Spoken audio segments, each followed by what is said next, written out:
একজন মানুষকে প্রকাশ্যে নির্যাতন করা হচ্ছে, চারপাশে দাঁড়িয়ে মানুষ এটা লাইভ ভিডিও করছে। এটা 2025 সাল, আর ঘটনাস্থল বাংলাদেশ। সবচেয়ে ভয়ঙ্কর বিষয় হলো এই বর্বরতার সামনে প্রশাসন কার্যত নীরব।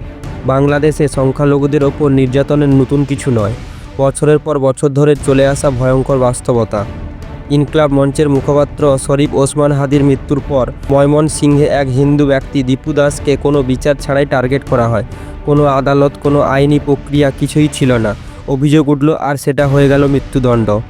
প্রকাশ্যে নির্যাতন, প্রকাশ্যে অপমান, আর সেই দৃশ্য ক্যামেরাবন্দি করে সোশ্যাল মিডিয়ায় ছড়িয়ে দেওয়া হলো। বর্বরতা এখানেই শেষ হয়নি, মৃতদেহকে নিয়ে আরও অনেক অমানবিক আচরণ করা হয়েছে, আর সব কিছুই ঘটে জনসমক্ষে। দীপু দাসের মৃত্যু তারই আর একটা রক্তাক্ত অধ্যায়।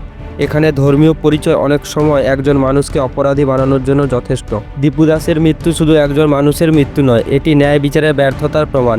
এটা মানবতার ওপর আরেকটা কালো দাগ।